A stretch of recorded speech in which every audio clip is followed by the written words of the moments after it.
Hello, everyone. It's May the 25th. It's hard to believe. I mean, time just keeps going on.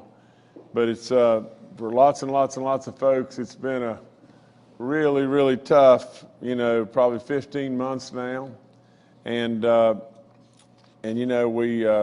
want to always start off being as respectful as we can possibly be.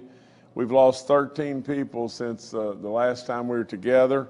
And from the standpoint of progress, it's hard to say, it's hard to imagine that that's real progress, but it is from the standpoint that the number of folks that we've lost has surely decreased significantly, but 13 great West Virginians, just imagine. Imagine that, and how tragic that is. But nevertheless, our 2,770th death in West Virginia is a 60-year-old female from Fayette County. Our 2,771st death is an 86-year-old female from McDowell County. Our 2,772nd death is a 74-year-old female from Gilmer County. Our 2,773rd death is a 66-year-old male from Clay County. Our 2,774th death is a 49-year-old female from Marshall County. Our 2,775th death is a 77-year-old female from Wood County. Our 2,776th death is a 60-year-old female from Cabell County. Our 2,777th death is a 74-year-old male from Wood County.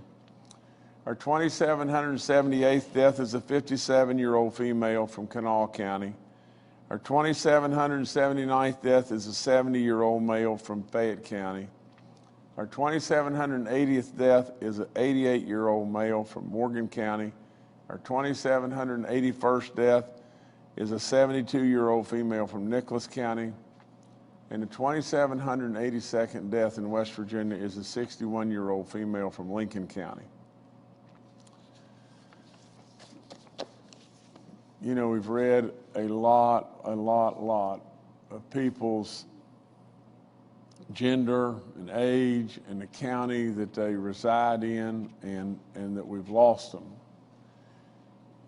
2,782 people in West Virginia. An incredible amount of wisdom, an incredible amount of just love that they've given so many. So please, don't let them become a number. Say your prayers for all these great people. Some way they'll know that you're doing that. Some way they absolutely know that they are not alone. And please, if you happen to know these families, please take time to give them a call, or absolutely, just show your love for all their loved ones. Nevertheless, I keep saying it, don't let them become a number. It's not fair. They've given us so much.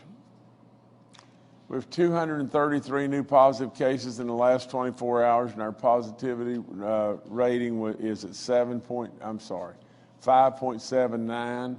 That's high because we have not tested a lot of people in the last 24 hours. Our cumulative percent positive is down to 5.11. It continues to slowly drop.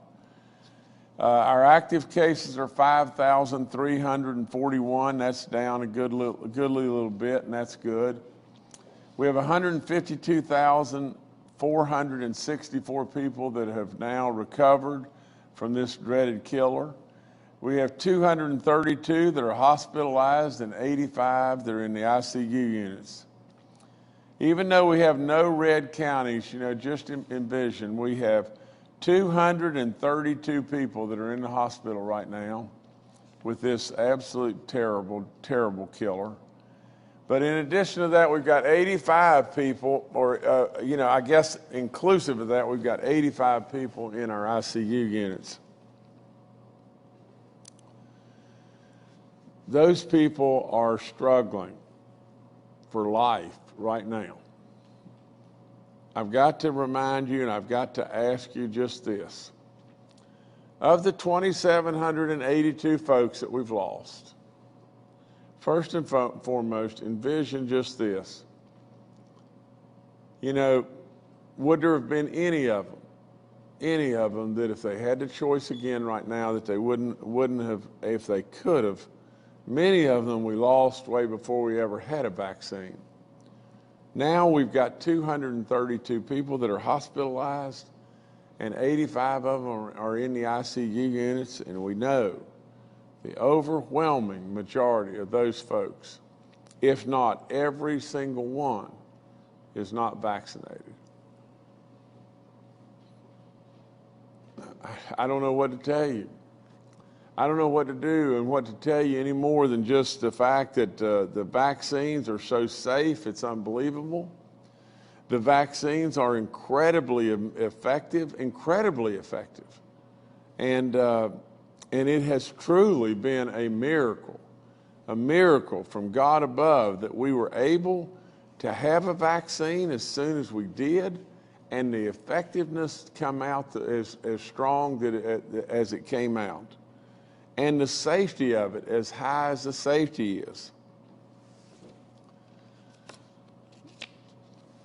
I know in my heart, I know of the 232 folks that are hospitalized today that are still alive, are still breathing today, how many of them would rush to take the vaccine?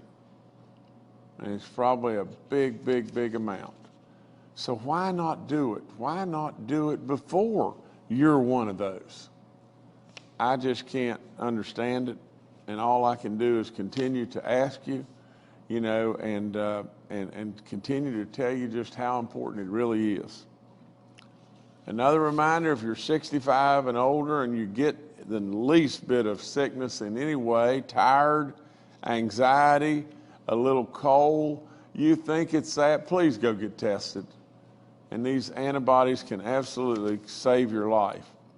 Vaccine eligibility is 12 and up right now. You know, from the standpoint of our young people that are 16 to 35, I've asked all of our parents, grandparents, everybody to encourage those people, encourage that group to really go and get vaccinated, because they are spreading this and everything. They're going to continue to spread this. There is a real possibility that they could come up with lifelong side effects from this, you know, from the standpoint of heart or whatever it may be, you know, but by their spread, you know, we continue to lose people, and we're going to continue to do that until we get more and more people vaccinated. From the standpoint of our savings bonds and gift cards, that registration is open right now, and for all 16 to 35-year-olds and everything, you know, to be able to get your savings bond or gift card, you just got to go to our website and go through and get that, and then we'll get that out to you really soon. It's all right there on the screen. Okay, from the vaccine distribution update, we're at 84.9%. We've got, you know, get this number. We have got 82.9% of all 65-year-olds and older that have at least one dose. Goal is now 85%. We're going to get there. We're going to get there. You know, it may take us a little longer, but we're going to get there. And the goal on the 50 to 65-year-olds was 75%. We're going to get there on that. But the one we're going to get there on, and everybody just says, oh, no, we won't get there. You just wait and see. The one that is the 65-year, I'm sorry, the one that is that we're trying to get to is 65% of now all the eligible folks that are in our state. So that means anybody age 12 and older. And now that number the other day I think was at 55.9.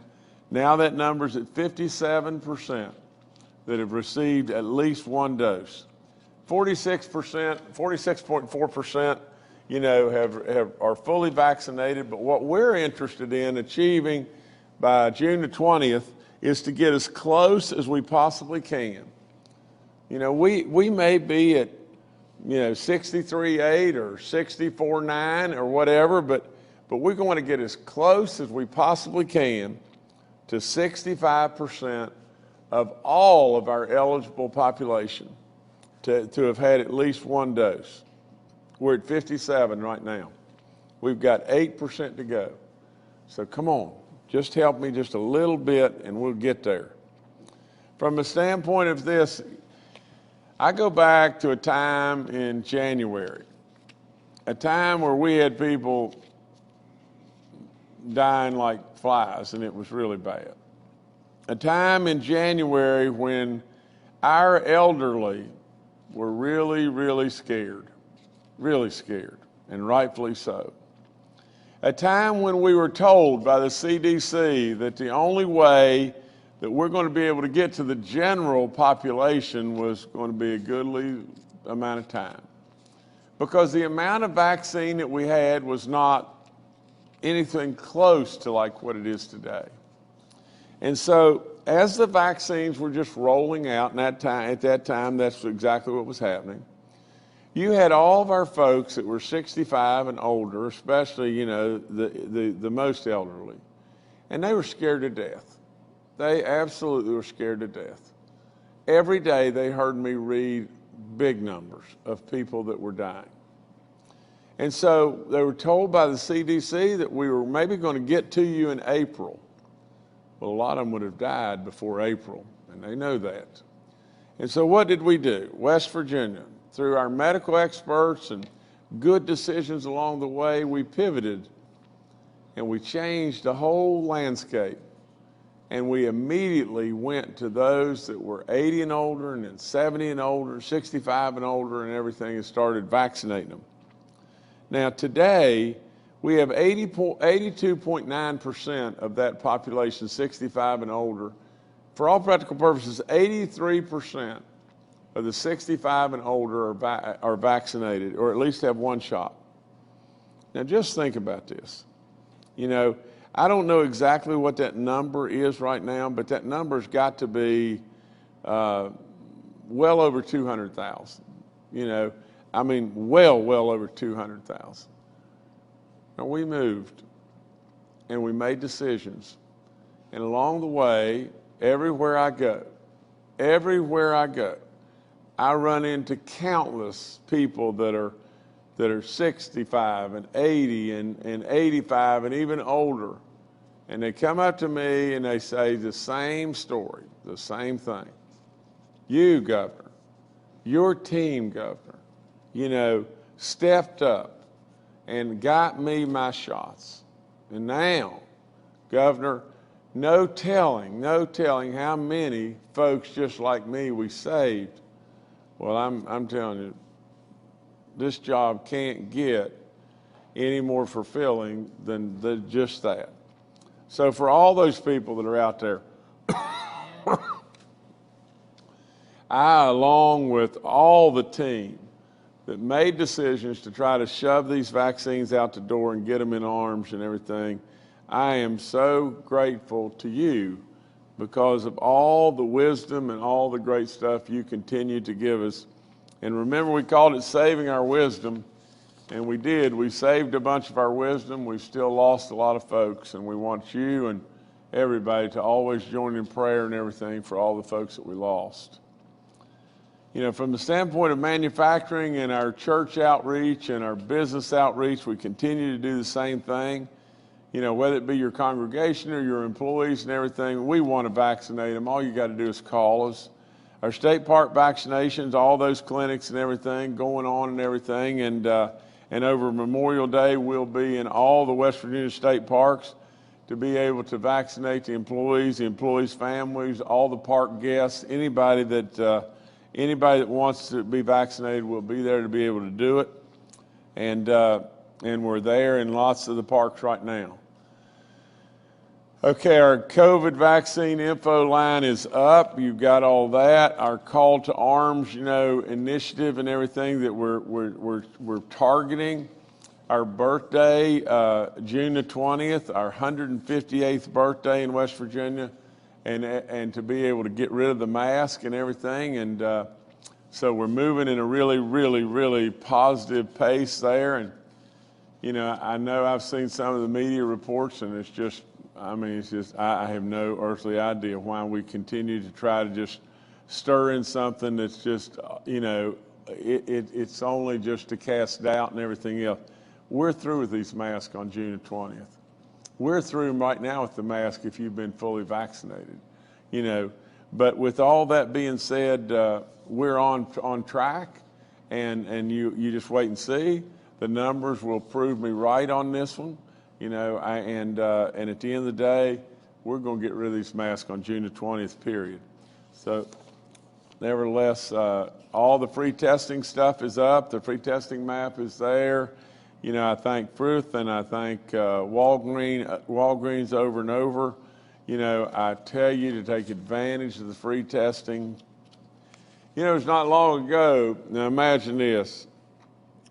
Do you remember when just not long ago at all, that we were scrambling like crazy and we had test kits, and we had those kits, and then we had to send the kit off, and it took maybe a week to get some kind of result from a test kit, and we had such a small amount. It was unbelievable. I mean, just a very handful of test kits in the beginning. You know, now we've got all the testing available and everything, and so imagine how much you would have loved to have had the ability, or you did, how you yearned beyond belief to get tested. And then I kept saying over and over and over, the more we test, the more we learn. And it's true. It's true.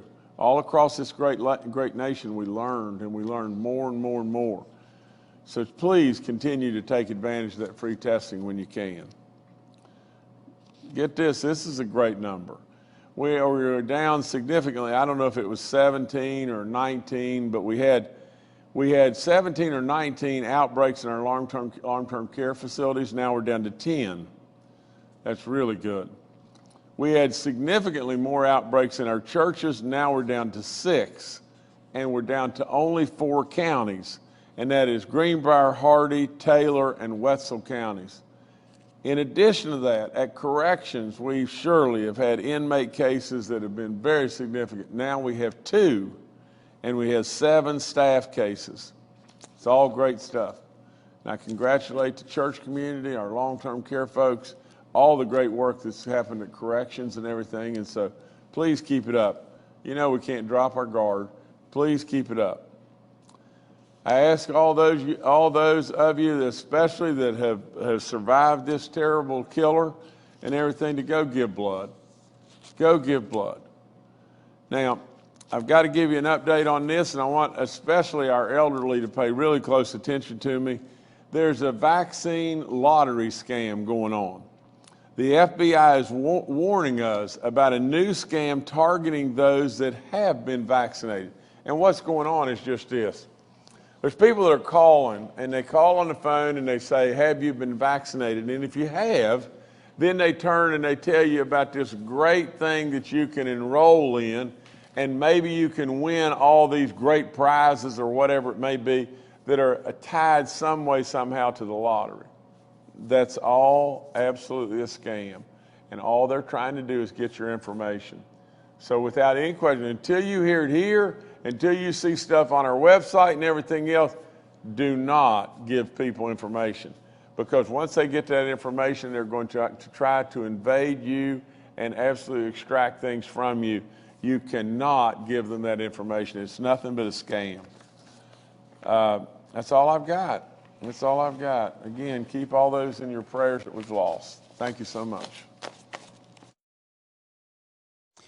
All right, thank you, Governor. Let's now go to Dr. Clay Marsh, our coronavirus czar.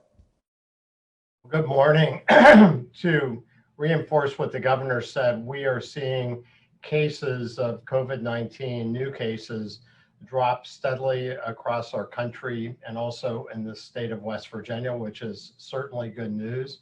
We are down on the 7-day average to the lowest level that we've been as a country since mid-June.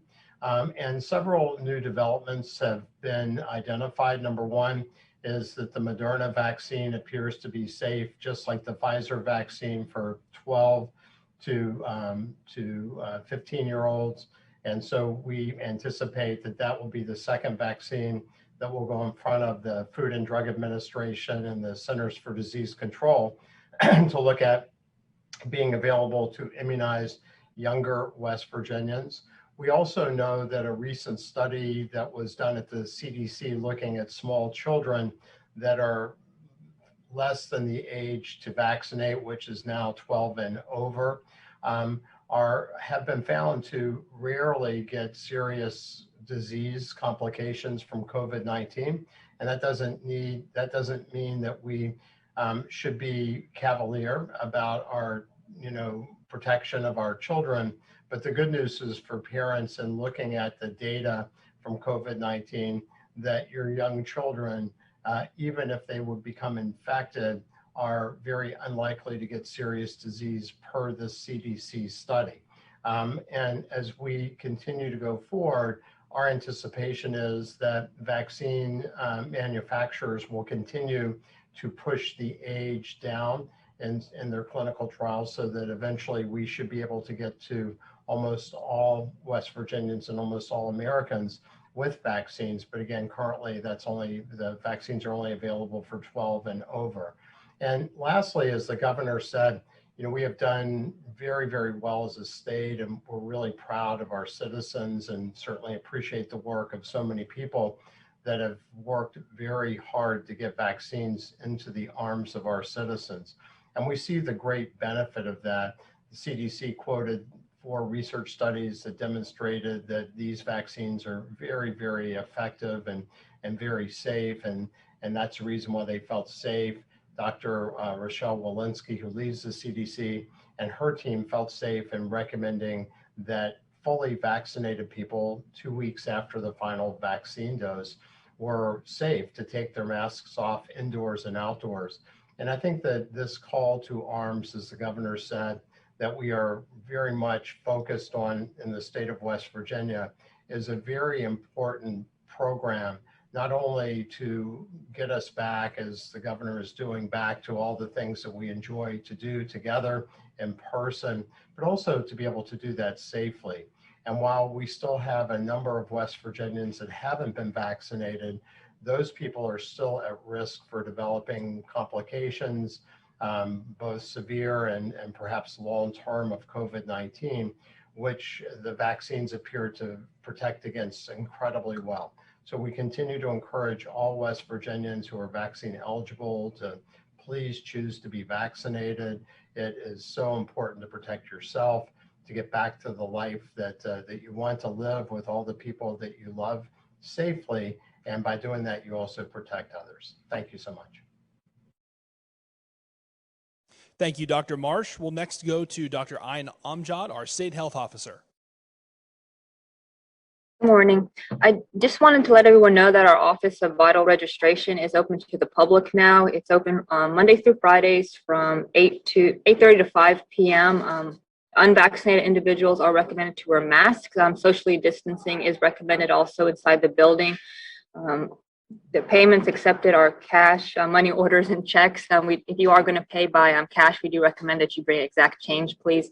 But we do have those the building open now to individuals, and if you are going to bring exact change, it is $12 for your certificates. But we are open, and we appreciate your patience during this time. Thank you. Thank you, Dr. Amjad. Retired Major General Jim Hoyer, the director of our Joint Interagency Task Force, and Secretary Bill Krause with the DHHR are also joining us today and are available for questions. We'll now go to questions from members of the media. Our first question today is from Stephen Adams with Ogden Newspapers. Yes, Steve Adams of Ogden Newspapers here. Obviously, it's early yet, but do we have any numbers so far on the number of people who have filled out the registration to get either a gift card or a savings bond? Do we have an idea of what that number is so far? Thank you. Stephen, it's just starting. I think we've gotten like 18,000 or something like that over the last couple of days, but that's just very, very, very minuscule to the total that we're going to get. I don't know exactly what that number is where that number is going to land, but I'd say we're going to race past 150,000, and so but I right now I think we've gotten about 18,000. Thanks, Stephen. Next, we'll go to Mark Curtis with Nexstar Media. Good morning, Governor and cabinet members. Let me give a quick shout out to the St. Albans Regional Vaccination Clinic to be held Friday, July 4th. The first 300 people to get their shots in St. Albans, you don't have to even live in St. Albans. You could live in Hurricane or Campbell's Creek. They'll get a $20 gift card for use at a St. Albans business as an incentive. So First Presbyterian Church in the city are glad to do that. Anyway, my question is this. Governor, where are you now on this plan to try to attract people back to work? You put forth an idea last week that maybe the state would pay $500 and then a private business would pay $500. I talked to some businesses that gave some pushback. They said, we just don't have that kind of money sitting on the table right now, especially restaurants. Their margins are thin. So where we are with that incentive plan and how soon it can be implemented? Mark, we're really close, but let me go back just one second and say just this. First of all, I really, really appreciate you, giving that shout out to the St. Albans people, and the clinic that they're going to be doing down there and everything. And I can remember just like it was yesterday, you're talking about, big guys and as we get a little older, we have issues in life and everything. You were talking about, some of the issues that you have health-wise and how anxious you were to get your vaccine. And so I would just remind everybody, of your story and all the stories that are out there, especially, from the standpoint of if you happen to be a 16 to 35-year-old, you got to know that you could very well have this and not even know it, but be transmitting it like crazy and everything. And absolutely for folks, like Mark or myself or anyone, it could end up tragic, and it could end up tragic for you with long-term side effects and everything. So please, please, please, take heed to what Mark is saying and everything. He's a patriot in many ways, and so I appreciate Mark, all the good words about the St. Albans folks and their clinic.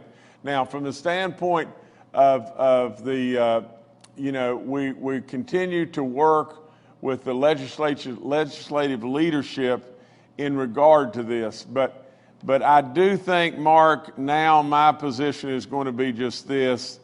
I don't see any reason to put any additional pain on our small businesses at all.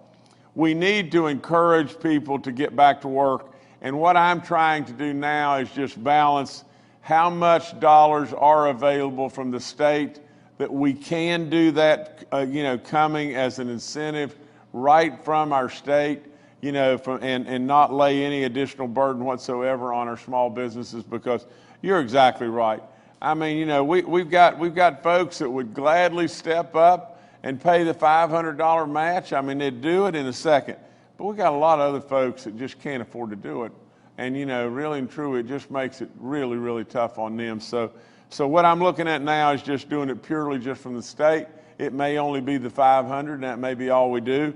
But I'll assure you that at the next briefing, that we'll have that concluded and we'll be in the pipeline ready to go. Thank you, Mark. Our next question will be from Charles Young with WV News. Hi, this is Charles Young with WV News.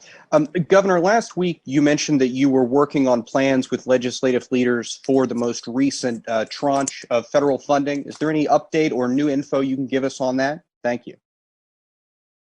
Charles, I think it's a little premature on that. We have started the process and everything, and we want to do what we've done in the past. I mean, here's the whole thing. If you go back, and I'm not, just blowing our horn and everything, but if you go back to the original CARES dollars, the $1.25 billion that the state of West Virginia got, it's all the money in the world and everything. And what did we do? we were really prudent about what we did. We just didn't rush out and push out $600 million to the counties and the cities, but we ended up at the end of the day, fulfilling all their requests and absolutely backfilling all their needs beyond belief.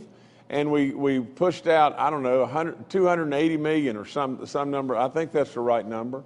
And then we absolutely held dollars back for workers' comp so that we wouldn't have to go and jack up, workers' comp premiums and so on like that on our businesses and just devastate our businesses. And we just kept doing and doing and doing as we moved along.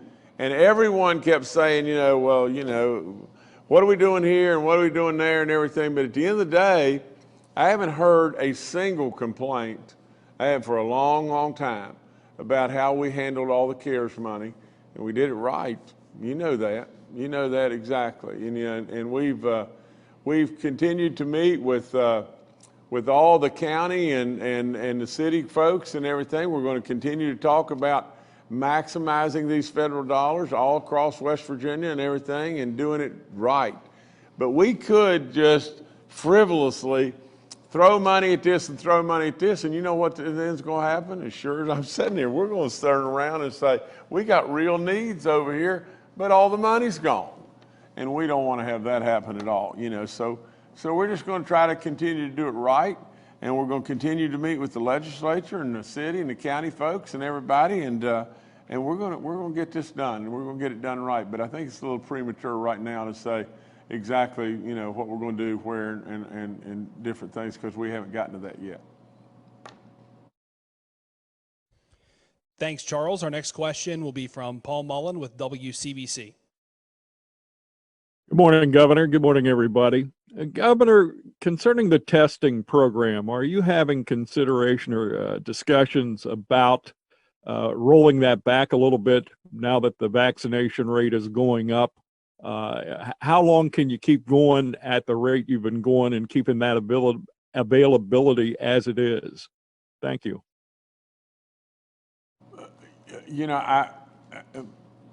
Paul, I've really not considered, rolling it back. And the reason I've not considered that is the DHHR has their own federal funding, and I think it is still critically important that people can get, Paul, just think if we were just to really cut back on our testing today, in all honesty, you'd have a lot of people that would be so inconvenienced if they had to go a long ways or whatever it may be to be able to get a free test and everything, that would just say, I'm not going to do it. I'm not going to do it. And before you know it, then we've got a real problem, because you've got a bunch of people that are really sick that don't even know it. The antibodies that are out of the window to be able to help, and you got a lot more people dying. And so, Paul, I think monetarily, I think we're in good, sound shape with DHHR and the federal funding that they have there. And right now, I don't have any plans to back it off, and now there'll be a point in time, but not right now. Thanks, Paul. Our next question will be from David Beard with the Dominion Post. Hi. I have a two-part question on a single theme. So part one is today WVU updated its mask guidance for the fully vaccinated. And I was wondering how that applies to Ruby, which is a teaching hospital, and to the other WVU medicine hospitals and clinics. And then part two is how are hospitals and medical facilities across the state responding to the updated mask guidance, and what are they discussing and planning come June 20th? Thanks. Hey, David, how you doing today? I hope everything's good on your end, but Clay, you've got to answer this, please, sir. Sure. Thank you, Governor, and thank you, David. David, as you, I'm sure, know that from the Centers for Disease Control guidance, that the exception to having masks off in public are related to a few different types of environments. One is healthcare facilities and clinics, including hospitals. Another is congregate settings like nursing homes, long-term care facilities, or prisons, correctional facilities. And the third is in federal transport, like airlines and other transport mechanisms, trains, et cetera, that are overseen by federal sources. Those are all exempted from the CDC's recommendations. So through the WVU medicine system and through the other hospital systems, as well as the clinic systems, we anticipate that masks will still be required in those environments to make sure that we are protecting vulnerable people who are being seen in those types of facilities. If and when we may approach the levels of herd immunity, where we have an overwhelming majority of our population, entire population vaccinated, those recommendations and guidances could change. But currently, the guidance is very clear when it comes to healthcare facilities like hospitals and clinics where masks still should be worn. Thanks. Thank you, David. Our next question will be from Bob Aaron with WCHS and Fox 11. This will probably have to go to the health folks, I would guess, but have there been any complications from the second shot, these rare instances that they've talked about nationally, where people have had some problems, some younger people have 4 days after the second shot? They've been extremely rare. I realize that's something way better than the odds of being hit by lightning, but have we seen anything like that here? And as an aside to that, we sort of work out the logistics of getting vaccines out ahead of the rest of the country. Why do you think we're falling behind them so much in getting people inoculated? Okay, let me take the back end of the question, and I want to comment just 1 second on the front end too. You know, Bob, I appreciate your statement, about from the standpoint of just this. I mean, and just think about this, especially young people. Think about this. The comment was the percentage of probability of you having any issue with this is significantly less than getting struck by lightning. Now, I mean, I don't know how we could ask for anything better in life than just that. I mean, quit listening to these crazy people that are absolutely portraying things like your skin's going to catch on fire, you're going to grow antlers, you're absolutely not going to be able to see again, whatever it may be. Please quit listening to that garbage. It is nothing but garbage. That's all there is to it. And so, because the vaccines are phenomenally safe. Now, Paul, Bob, the back end of your question, and I'm going to defer to Dr. Amjad because the medical folks are Dr. Marsh. But Bob, the back end of your question said, why are we continuing to struggle right now with getting shots in arms? And the answer is just plain simple. We charged forward. We were the first out of the blocks and running forward and everything. And we got an incredible amount of our folks vaccinated. And then, just like other states are doing behind us, then everybody that was behind us is at some point in time going to hit the wall. And so, we're still continuing to come up with, any and every way we can to get more and more and more folks across the finish line. But that's the whole reason. We were just out of the blocks really fast, and everybody, every single state, everybody has got a wall. We just were faster getting to the wall than most all the other states. But Dr. Amjad, if you could go back to the first part of the question, and maybe Dr. Marsh, you could back it up if need be. Yes, Governor. Bob, I'll answer some of it and let Clay answer some. But so there has been reports in the media of some young people having myocarditis, and I'm not sure if that's what you're referring to after getting Moderna or the Pfizer vaccine. So far to date, we have not seen any in West Virginia. If something like that were to happen, we would likely get a call from one of our health department agencies or one of our hotline calls, because that is something that we would want to know about. So that would probably most likely be on mine or Clay's radar right away, because those get reported right away to our state hotline calls. But those are things that we would be concerned about. So they are very rare, as the governor stated. The vaccines are very safe, but things like that do get reported in the media because they are very important for people to know. But those things are very rare. But I'll see if Clay has anything else to add for that. The only other thing I would say, and thank you, and I think you covered it well, is that the CDC is just looking at some very, very rare reported cases through their systems. And what they are finding so far, at least as far as we know, is that it looks like that the rate of any type of inflammation related to the heart, called myocarditis, as Dr. Amjad said, is no greater than the rate that we see in the normal population. It just is being seen in some of our young people who have gotten vaccinated. And so at least at this point, it looks likely that this is just a normal occurrence in a group of people that are also being vaccinated versus a cause-effect issue.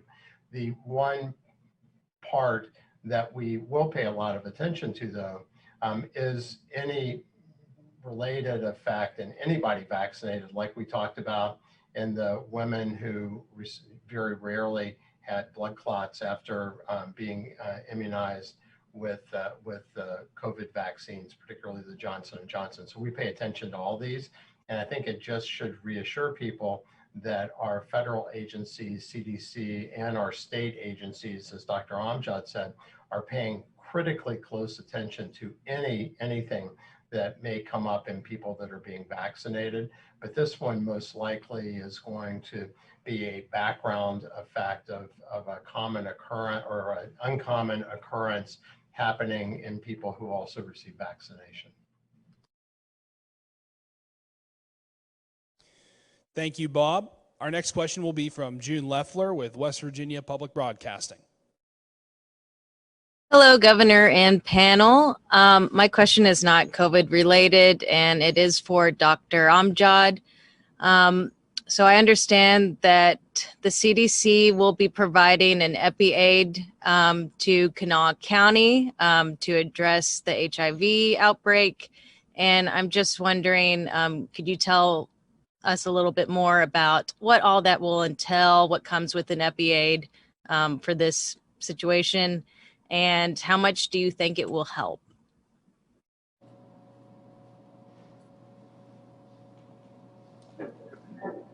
Dr. Amjad, you, please. Sure, June. Yes, so the EpiAid was requested by our state epidemiologist to the CDC on May 17. So the EpiAid will add additional forces to our ongoing efforts for the HIV outbreak in Kanawha County. And what they will do is assist with testing efforts there, also with any additional follow-up with the HIV outbreak that's ongoing down there. So we already have, Dr. Sherry Young and Dr. Angie Settle, who's doing needs assessments down there. So it'll add forces that's already ongoing out there, but rapid testing on site locations that will be happening down there. So we're not sure how many people they may send. We have to wait, but I think they'll be coming down maybe in a week or two, hopefully. But they just add additional forces that we need for increased testing capacity, follow-up through with care, continuity of care, and that kind of assessment. But that's what we're hoping to see, just increase our capacity of investigations. Thanks. All right, thank you, June. Governor Justice, back to you to close it out. Okay, everybody. I don't have a whole lot. I just want to thank again the folks in St. Albans areas and and the businesses that have stepped up and everything and going to give that $20 gift certificate or whatever to to anyone that comes in and gets vaccinated. That's that's just a perfect example of what I've said all along about how we all pulled the rope together. That's one thing we've done, in West Virginia, and that's absolutely been the key to making all this work we didn't ever get fragmented. You know, we had all kinds of different ideas and everything, but along the way we stayed together, did we not? And we helped one another. You know, there's something really powerful about loving your neighbor. It's beyond powerful, to tell you the truth. And so we've done it, and we've done it and done it and done it. And so I congratulate and thank all those businesses in the St. Albans area, you know, for stepping up and all the other stuff that so many are doing all across our state. But that's really great. Now, the only other thing I'll give you an answer about the incentive from the standpoint of getting our folks that have been out of work and everything, and getting them to step up and getting them back on a job, because we need them.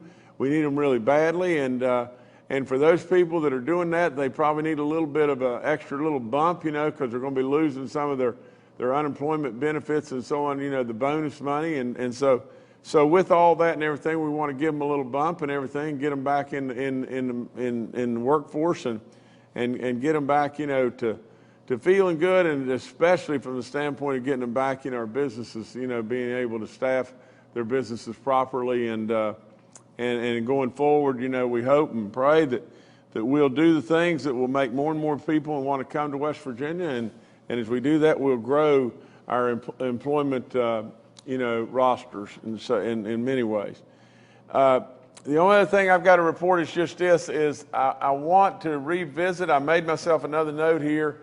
I want to revisit with our team. You know, it seems a crying shame. I mean, does it not? It seems a crying shame that you've got to come up with new incentive ways to motivate and get more and more and more folks to be able to come out and get tested. But now let's just be fair.